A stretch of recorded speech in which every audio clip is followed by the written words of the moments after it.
Hey, welcome back, everybody. Mark from Rams up here. I got Paul Walia on board. What's going on, Paul? Double ram horns to the Ramily.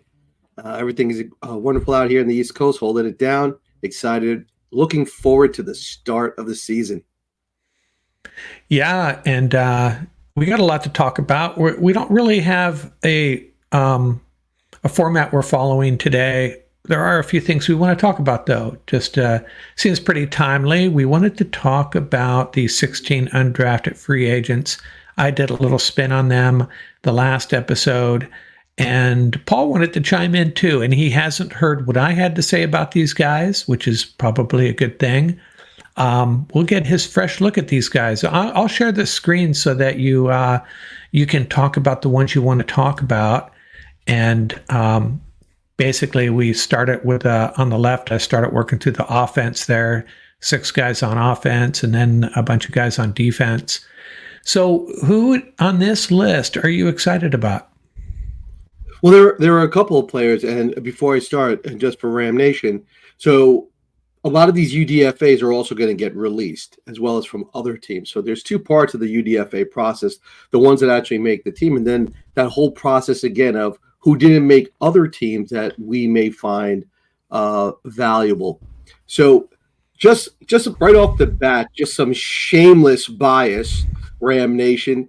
There's a kid on here, JJ Laap, who went to SUNY Cortland right out here in New York. He's a Long Island kid who's just 10 minutes south of me from Stony Brook, New York. SUNY Cortland won the D3 championship this year.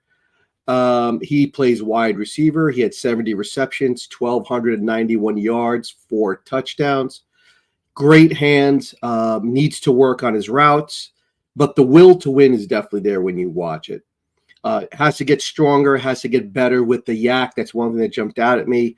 Went down way too easily, but you can definitely see he has a lot of the elements to make it in the NFL. He ran a 4.54 at his pro day, but what really stood out with me is his ability to catch the ball when there was a defender that was on him tight. So I thought that was really, really impressive from what I saw. Having said that, he's got the size. He's 6 feet, 187, which is, Mark, you and I have been talking about that profile that they look for. He's not only a slot receiver. He played the X and the Z over at SUNY Cortland. Did also play a little bit in the slot. So shout out to JJ Laap representing Strong Island. So I really do. I hope he makes the roster. And shout out to SUNY Cortland for a great season and winning the championship. Yeah, I have to admit, being a West Coaster, I was not familiar with SUNY Cortland.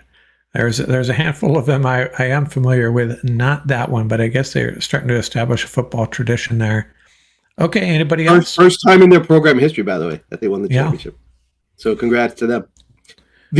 So I think he has a legitimate chance to make the roster. The other one is who I think has a really good chance to make the roster, in my opinion, is Kenny Logan. I'm a big fan of Kenny Logan. I was surprised he wasn't drafted. I thought he was going to go in the 7th round or early as 6th, but probably in the 7th. He's a safety out of Kansas. What's really unique about him, he's also a kick returner. So I think that's really, that might have been sort of the subtle, I guess, that pushed the Rams to pull the trigger on this one. But I think he's a great player. I love to watch him play. He's a physical safety. He's been remarkably consistent in his play and his numbers. He can play in the box. He's better as a box defender. But, for all I read his scouting reports, and they always knock his coverage ability. The kid has defended 26 passes and intercepted 6 over his career. So the kid can definitely cover. All right. He just may not be a center field type of safety, but the kid could definitely cover. You don't put up numbers like that if you can't cover. Career numbers, he started 44 games, so the kid has played a ton. I love to watch. He's a willing tackler. He throws his body around. He can come on the blitz. I really think he's got a legitimate shot to make this team. I love the way this kid plays. I think he fits in perfectly. I love his mindset. I like Kenny Logan. Yeah, and we're going to have a discussion, perhaps in our next roundtable. We're going to revisit the depth chart and how some of these guys fit in. A lot of them may not fit in very well, but as far as the safety group goes, if they really want to keep Quentin Lake, if they don't want to put Quentin Lake on this safety depth chart, you got Tanner Ingle, Jason Taylor. If Kenny Logan can beat out both of those guys, it could be an opportunity for him. Yeah, okay. And the added bonus for him, he's a special teams demon, so I think that's the added bonus for him. Yeah, you're absolutely right. And okay, who else? So I really like the defensive back, Cam Lampkin from Washington State. It's interesting. Jaden Hicks was one of my favorite players. I love Jaden Hicks. I love his style of play. Cam comes in at 5'9", 180. I think the Rams would be great to try to corner the market on all the players named Cam, right? Just add him to the secondary. He played 2 seasons with the Cougars. He was prior to that, he was a starter with Utah State. He's got experience both out wide and in the slot. He's described as a very physical and aggressive corner. And from what I watched, that's exactly what I saw. He does not play small. Some people might say 5'9", 180 is small, but he does not play small. That really jumps out at you when you watch his style of play. He's aggressive to the ball. He attacks the hands of the wide receiver. He's willing to support the run, and that's a big deal in the NFL. And that's something for a lot of corners. That's the reason they're not playing in the NFL, is that ability to support the run.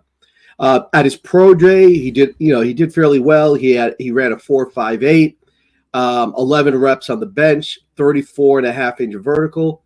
So, I mean, the kid's athletic, but I just, when we were talking about Devonshire and you were talking about feisty corners, I mean, this kid is feisty, but he's also physical. I like it, and he's got good coverage skills. So he's another player, I think, who has a legitimate shot to push somebody off the bubble and take their spot. Yeah, he's one guy that I'd really struggled to find information on the draft reports I checked, so I kind of glossed over him. Who else you got? Anybody else you think has a real good shot at? Yeah, go ahead. I have a couple more. One of the players, as soon as he got signed, I texted you because he's someone I'm a big SEC fan, and when he was coming to LSU from Oregon State, Omar Speights. He was 4 years as the full-time starter, 3 years at Oregon State, 1 year at LSU. He is such an intriguing player. I cannot explain why he has not been more productive. He had, when you look at him, he's listed as 6 feet, 232. When you watch him play, I mean, sometimes he looks absolutely lights out fantastic, and sometimes he just looks lost in space. And I think he has a legitimate shot to make the team because the things that I do like about him is that he's rock solid in coverage. He's physical. When he does read the play, he's able to tackle with high efficiency. He's physical. He's a good form tackler, like I said. And like I said, his pass coverage skills really stand out for me. I see him. We were talking about like that linebacker position that Howard filled for us, that role. That's how I sort of see him. I think that might be a good entry point for him. I think he'll make the roster just simply because of that. I think that combination of him and Boom, I think would be for that sort of coverage linebacker, that Omaha linebacker position where we say the other linebacker, I think would be perfect for him. So I think Speights is a good candidate. I like what I see. Yeah, and again, in his case, and I kind of honed in on him too, it's just you look at the depth chart, there's an opportunity there, Yep, and the one thing I did read about him is, maybe you're alluding to this, he kind of one of those guys that just does his job, but doesn't really jump off the screen a lot as a playmaker, but disciplined, gets his job done. Whatever you tell him to do, he's probably going to get it done, but don't expect a bunch of highlight reels from him. Is that it? Is that your... I got a couple others, but like you said, I think you summed it up perfectly. I think that's why that in a limited role, this kid might stand out, right? I think the more he plays, the more his shortcomings are going to get highlighted. But if you sort of reverse that scenario, I think he'd be a solid contributor. The other kid is Charles Woods, the defensive back from SMU. He talked about trying to hard to find this kid is hard to find tape on this guy, but once you do, it's actually pretty impressive. He's definitely better at man than at zone. He's super athletic and aggressive. One thing that I did read on the SMU media was that he plays big in the biggest games, and that's a characteristic I think is absolutely fits in line with what the Rams like. He started in all of the SMU games this year. He recorded 27 tackles. He had 1 tackle for loss, led the team with 11 pass breakups. So the kid made plays. So he's a playmaker. Really good defender.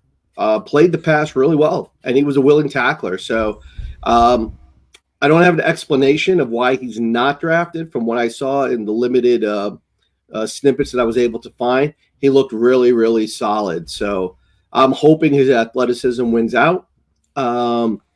He gets really high marks from what I saw, his ability to make plays. So I think he has a legitimate shot. Taking a look at our secondary, 5'11", 191, he'd fit in nicely.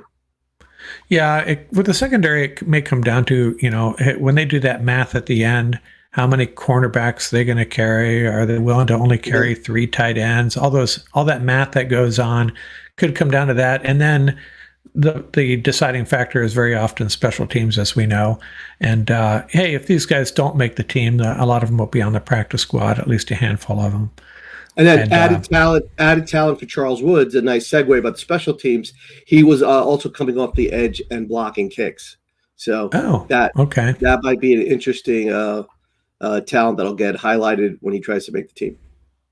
Is that your last guy?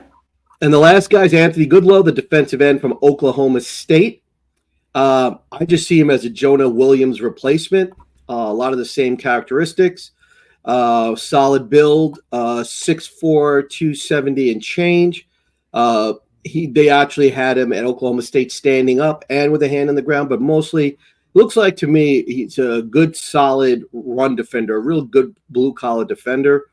High marks for character based on the Oklahoma State media, and he's a workout warrior. There was a really nice video segment where he and another player that he's friends with, they go in the offseason and train with this specialist training unit and just enhance their skills in terms of getting ready for the draft. So great length.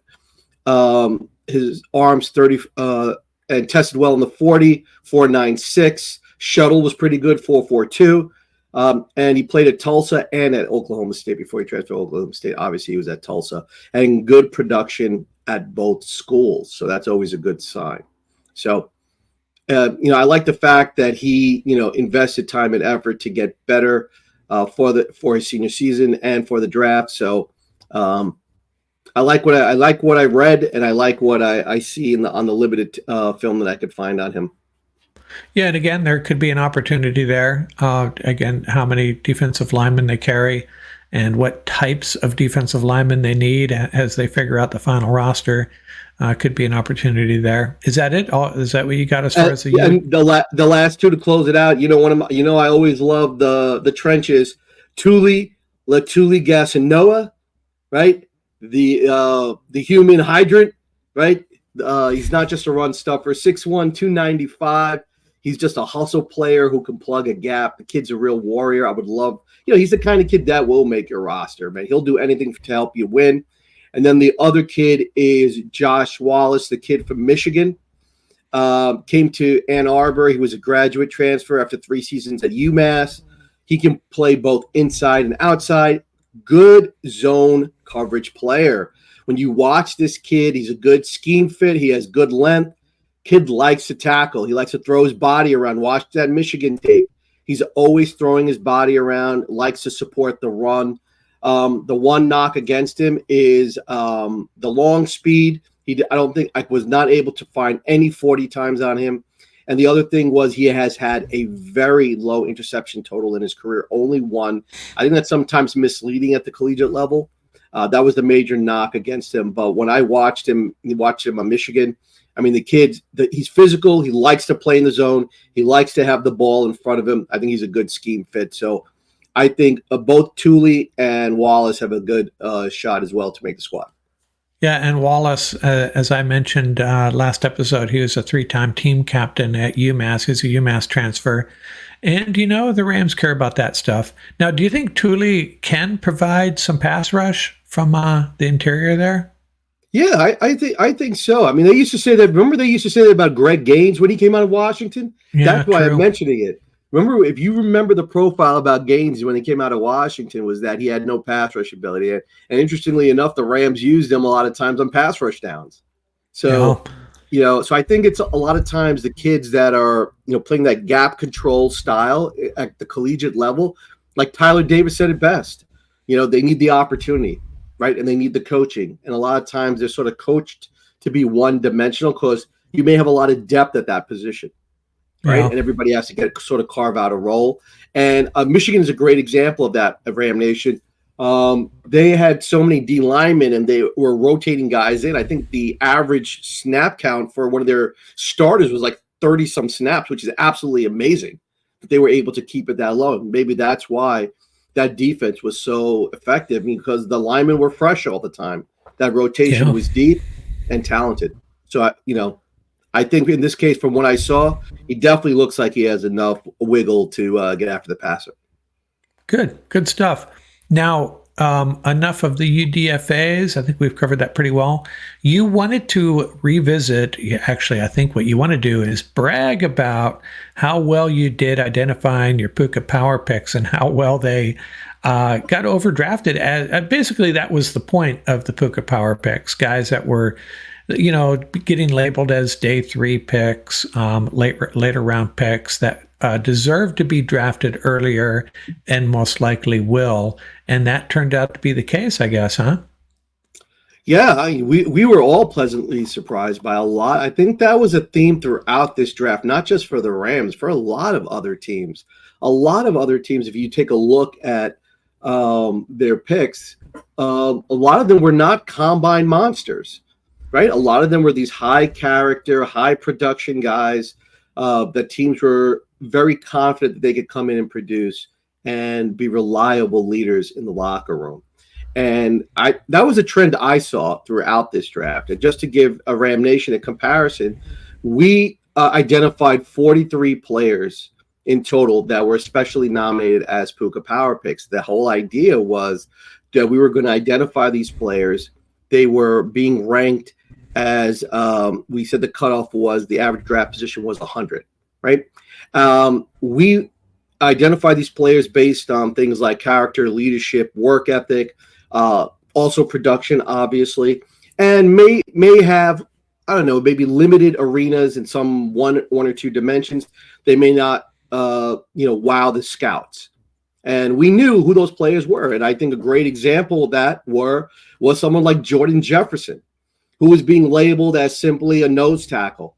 And we identified him. Not only did he lead all D linemen at reps at the combine on the bench, which, JJ showed everybody, he got drafted 116 overall, Mark. 116 to a player nose tackle. We talked about Mount McKinley.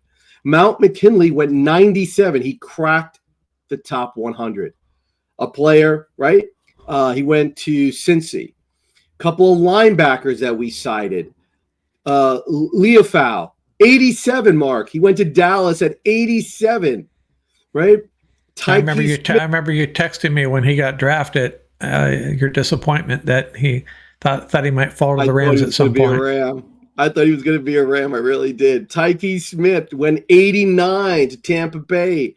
Hopper, the linebacker, from Missouri, 91 to Green Bay. Green Bay had a great draft, by the way.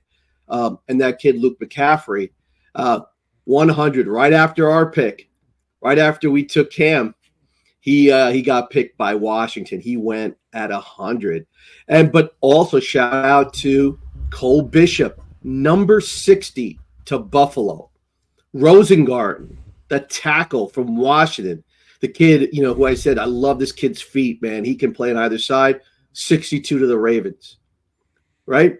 The linebacker from Kentucky, T. Wallace, who just blew it up at the combine. They said was too small. 72 to Carolina. I know he went pretty early. Where did Sione Vaki go? Do you have that in front of you? I should have looked that up. Rubbing salt into the wound. Detroit, 132, right? 132, Mark. 132 to Detroit. To the Lions. Yeah. And I said somebody was going to draft this kid and say, listen, we're going to put you on offense.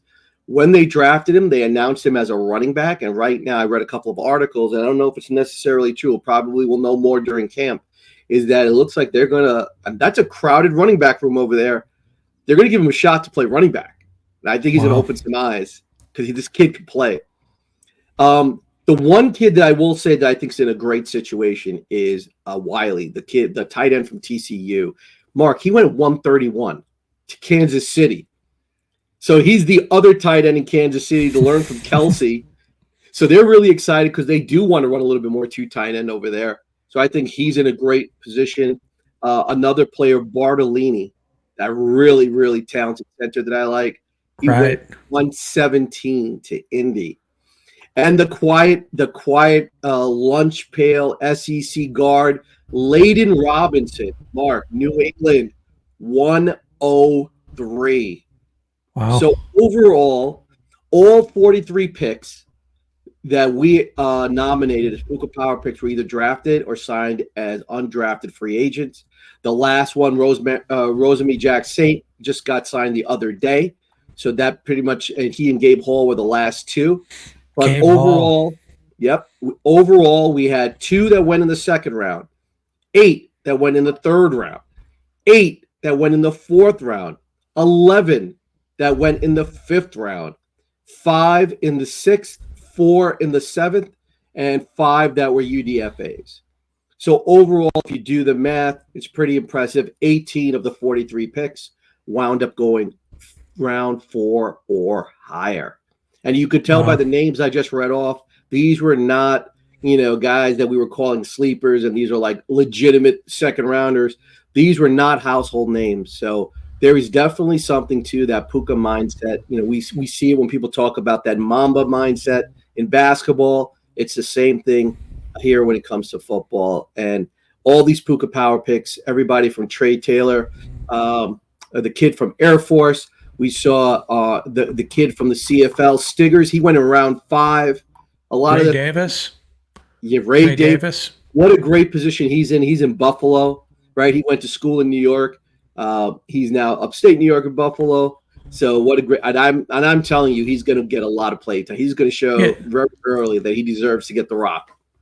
Speaking of Buffalo, I did want to mention, and everything's on the table for this episode, but we'll try to hone in on some of these draft stories.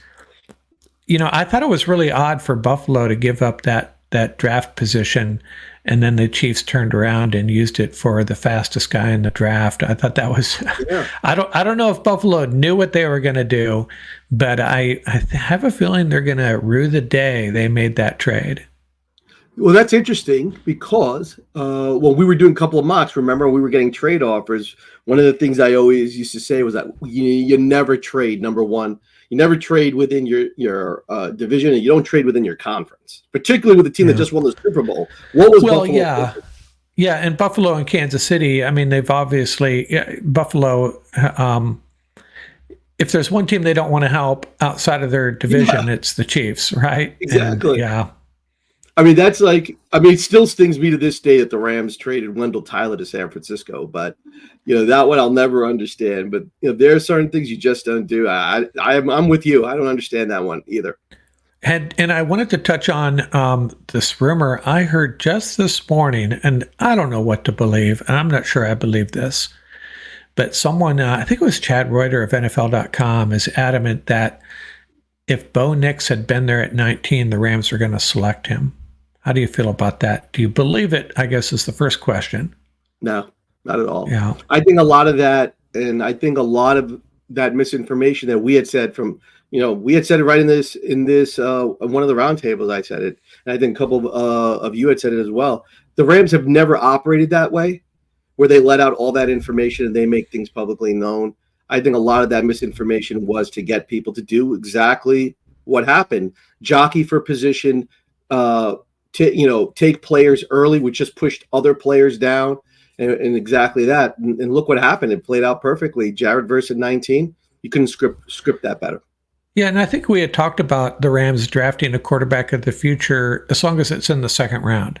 It was my opinion. I don't know if we all agreed on that, but I wouldn't have an issue with the Rams drafting, Bo Nix in the second or Spencer Rattler in the fourth, if that's the guy they want.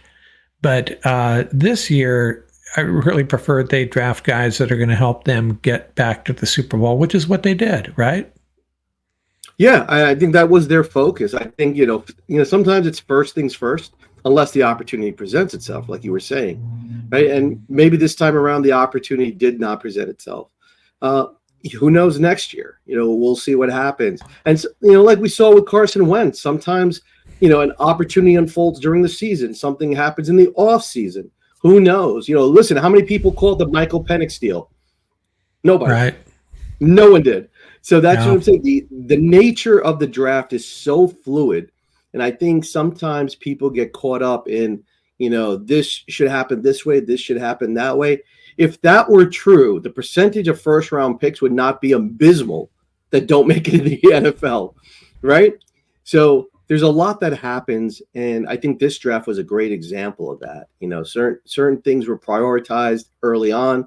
There were teams that wanted a quarterback, and the teams that didn't need a quarterback, it really favored them because they were able to sort of stack the board in their favor, and you saw a lot of teams walk away with picks that they never probably would have been on their selection list. Yeah, I don't think there's anything to be gained by the Rams if they were to share during the draft or after the draft at any time that, hey, we wanted Brock Bowers, we were going to select Bo Nix. Nothing to be gained by sharing that. If it's true, there's something to be gained by sharing it if it's BS, but so I just never know what to believe. It's good talking points, good, water cooler talk, barroom talk, whatever, but I don't put a lot of stake in it either. So we had talked about discussing over the next few weeks, we should probably talk about other teams' drafts. And the one I suggested we talk about, I mentioned it in one of the recent episodes. I think you may disagree. You're welcome to disagree, but I think the Arizona Cardinals draft could be franchise altering, and part of that is the number of picks they had. They had more draft capital than anybody going in. But if you look at this group, and there's a couple of picks I don't necessarily like, but they walked away with a really good group of players. Do you want me to run down the list, or do you have it in front of you? I'll share with the audience. Yeah, absolutely. Share with them so that Ram Nation can see as we go through it. Yeah, I'm not going to share it on the screen. I'll just read the names off here real quickly. Marvin Harrison, the wide receiver, kind of a no-brainer. The edge rusher, Darius Robinson. The Rutgers cornerback, can't go wrong with Rutgers, right? Max Melton. Yeah. Isaiah Adams, the guard. Tip Ryman, the tight end, which is a player I read more about after the draft and I kind of like. The Elijah Jones, the cornerback. You remember Dadrian Taylor Demerson? He was a safety that I thought would be a good fit for the Rams. Offensive tackle Christian Jones in the 5th round. That's a really good value, I think.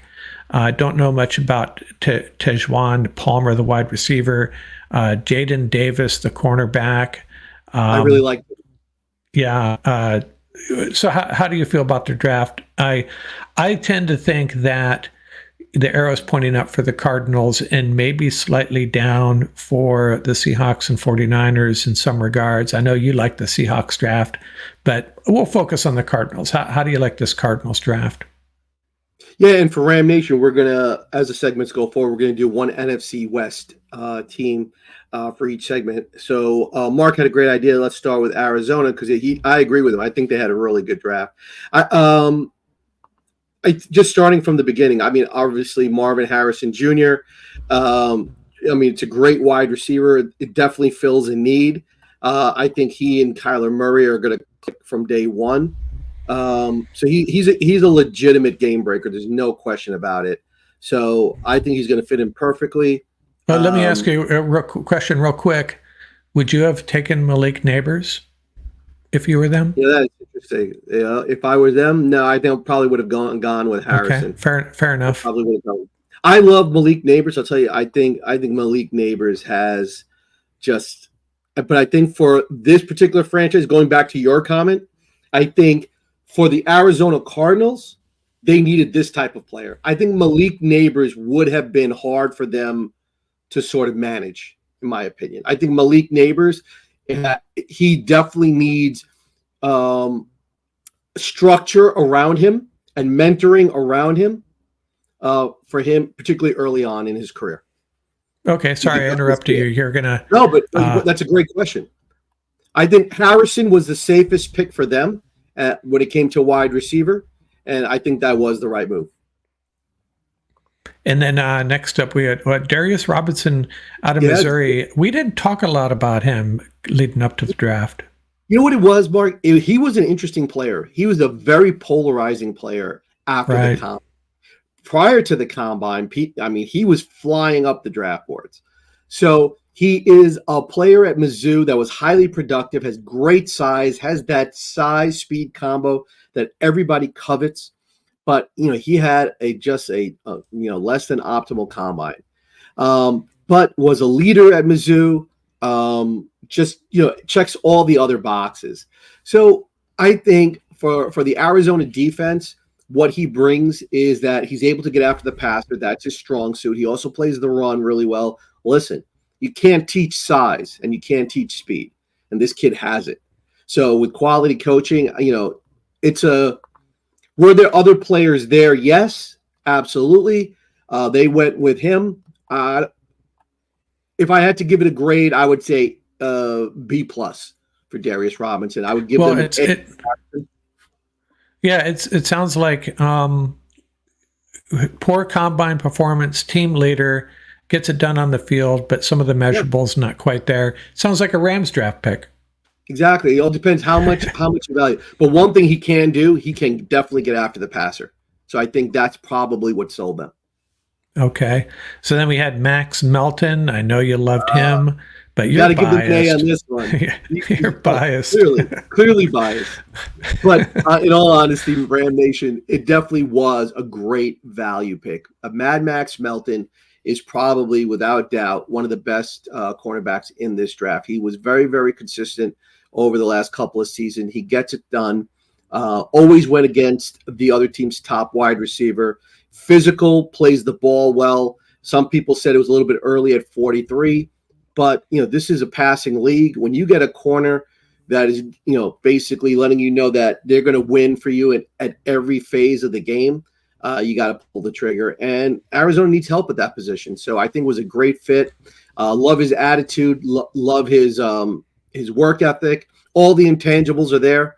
I think this was a grade A selection for them. No question about it. And Trey Benson, former teammate of Jared Verse and Braden Fisk.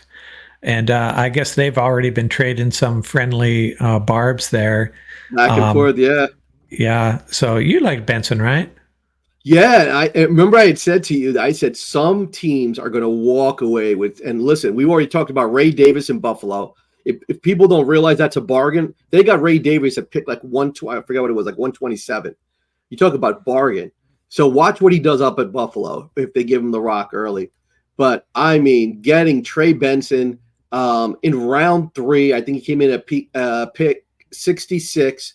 I think Trey Benson is a legit starting running back in the NFL. He can do it all. He runs with power. He can bounce it to the outside. He's got great vision, great contact balance, and the kid can catch. So yeah, and they have the same problem the Rams have. They have a good running back, James Conner there, but he tends to get banged up a lot as well. So add some insurance there. We don't have to talk about a nice 1-2 combo. I think that's a phenomenal 1-2 combo. Yeah. I guess it might be a good idea to catch Arizona early this year on our schedule, where all these rookies get rolling, right? We don't have to talk about all these guys, but Tip Ryman, the tight end out of Illinois, did a little bit of a dive into him. And I guess, if you're looking for a guy to wipe out potential tacklers in the run game, Tip might be the guy, right? When they were talking about this draft, they were saying weak tight end class. And all of a sudden, this kid went to a couple of showcases, and all of a sudden they were like, hey, we might have something here. Illinois put out a couple of really nice prospects this year in the draft, if you think about it, from Newton all the way down. And before we talk about Tip, what about the guard right before him? I skipped him, Isaiah Adams. Yeah, remember we talked about it. Back Illinois. I didn't even notice that. There you go. These two picks, in my opinion, they were definitely earlier than anticipated. So yes, everybody's right about that in their analysis, but what they're not picking up on, these two picks, in my opinion, were purposeful. These are blue-collar, lunch pail types. They're going to show up, get it done. They are physical. They are going to bring that element of physicality.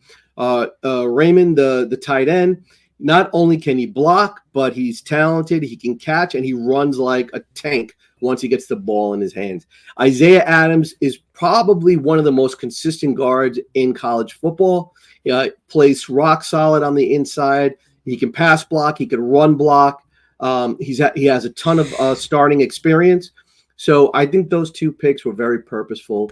Yes, they may have gone higher than they were sort of slotted, but like I said, Arizona did a great job of filling need. And I think in this case, they definitely wanted to add some physicality. Well, when you have 4 third-round picks, I think you can take a reach on a couple of them, right? And I wonder, come to think of it, you mentioned these guys being blue-collar, tough football players. You really see it over the last couple of years, the Rams and now the Cardinals, maybe adjusting their offensive philosophy, their overall thinking to deal with that 49er defense, play some smash mouth with that great 49er defense. Maybe that's what's going on here. And I've always said that the key to winning anything, you got to win within your division, correct? And if the NFC West, and before, remember, let's be honest, this wasn't always the case. NFC West is really turning into like a black and blue division, so which is really cool, right? So I hope we get back to that sort of smash mouth philosophy within the division. Let's see who else we want to talk about in this draft. Adrian Taylor Demerson. I just remember reading his profile and going, you know what? That's the free safety the Rams need. And then the Cardinals go ahead and draft him. And then there was Christian Jones. I'm pretty sure Christian Jones, the offensive tackle, in the 5th round, he was slated to go earlier, was he not? Yeah, I think any tackle that can pass block coming out of college is going to go higher than round 5. So they got great value with Christian Jones.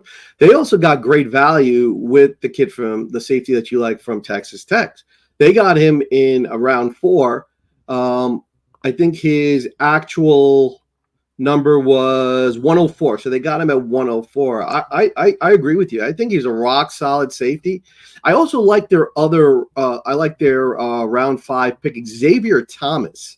That kid from Clemson that when we had mocked him a couple of times, he's another kid that has all the measurables, man. When you watch him play, you see the speed, but the production just wasn't there. So maybe, NFL coaching, a fresh start, I just think that was a great pickup also in the 5th round. And my favorite pick that they, in their draft selections is Jaden Davis.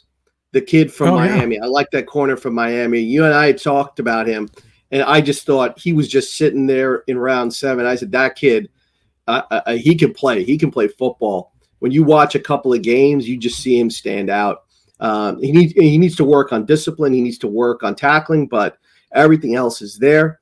So I think for them, that was a great, great value pick in round 7. But overall, I think their draft was a lot like our draft. It was based on what they needed, just like the Rams. It didn't match what a lot of people were saying. Well, this player should go at this slot and everything else. They said, these are the players we like. They fill a role for us. These are the players we want. These are the type of players we want. Let's bring them in. And that's what Arizona did. Overall, I would give their draft an A-. I think it was a rock solid draft. I really do. They did a nice job. Yeah, they had 7 picks in the top 100. So you'd expect them to come away with some good players, which they did. And maybe, like I said, you're picking 4. You have 4 picks in the 3rd round. It gives you a little bit of elbow room to go, hey, you know what? Let's go ahead and grab this guy. It's a little early, but we really want him. Let's grab him. I think this draft was like our draft. It wasn't flashy. I don't know if you agree. Our draft was not flashy. Yeah. Our flashy was all about substance. I think Arizona did the same thing. They did not want to waste, like you were saying. They said we got X number of picks in the top 100. Let's go get the football players that we know can play football. Now, some people might say they took the safe approach, but hey, I think for what they needed to get competitive right away, that's what you need to do. You need guys that can come in and play and contribute. Yeah, and I think they will be competitive. I think that's a team that take the over on the win total on the Arizona Cardinals. I'm telling you right now. I think by the end of the season, it might be a team you don't want to play. And they're playing pretty good football at the end of the year. It's a second-year coach coming back. Watch out for the Arizona Cardinals. It may take a year or two, but if I was a Cardinal fan, I'd be pretty happy with this draft and the direction they're pointing. And that's not good news for the Rams necessarily. Rams have done really well against that franchise over the years, but changing of the guard there over the last year and a half, and might be a different beast we're dealing with moving forward. I still have questions about Kyler Murray. He's super talented, but I don't know, man.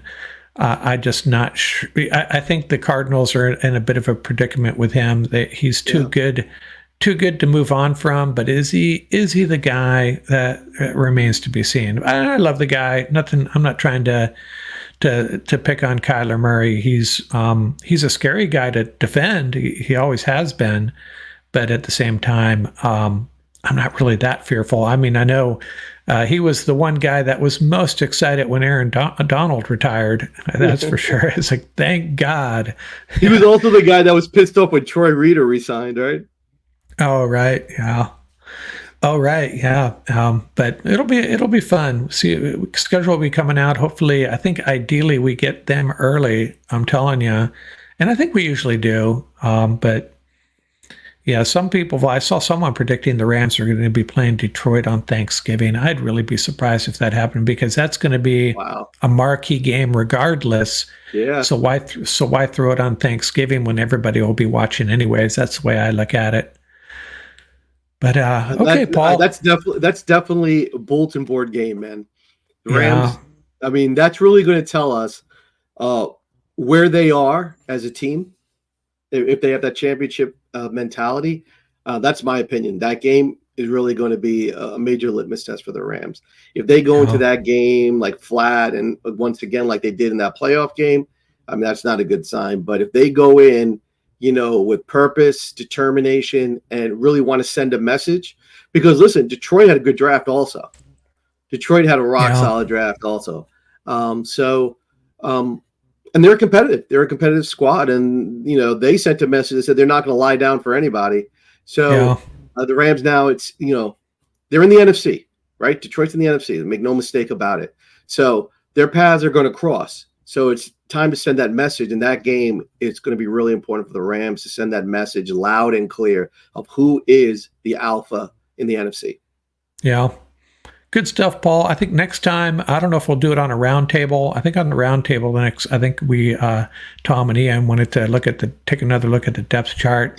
But one of these upcoming round tables, or maybe it just be you and me, we'll see how it goes. We'll take a look at another team's draft, maybe the Seahawks. Check in on the Seahawks draft. I know you like their draft haul. They got Byron Murphy for one.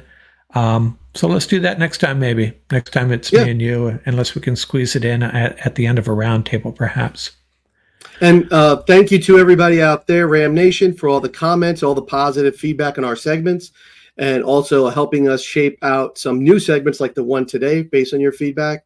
Thanks for all the great comments about the Puka Power Picks and the enjoyment. And I know I feel the same way that Sione Vaki wound up with Detroit, but we got a bunch of winners on our end. Brendan Jackson was a Puka Power Pick, and he wound up on our squad. So the next part of that segment will be later on in the season when we see how many of those players actually outplay their position. That's the fun part of it, just like we saw with Puka this year. So thank you for your participation. We look forward to it, and we hope you subscribe. Okay. Thanks a lot, Paul. Out here until next time from Rams Up. See ya. Double barrel ram horns.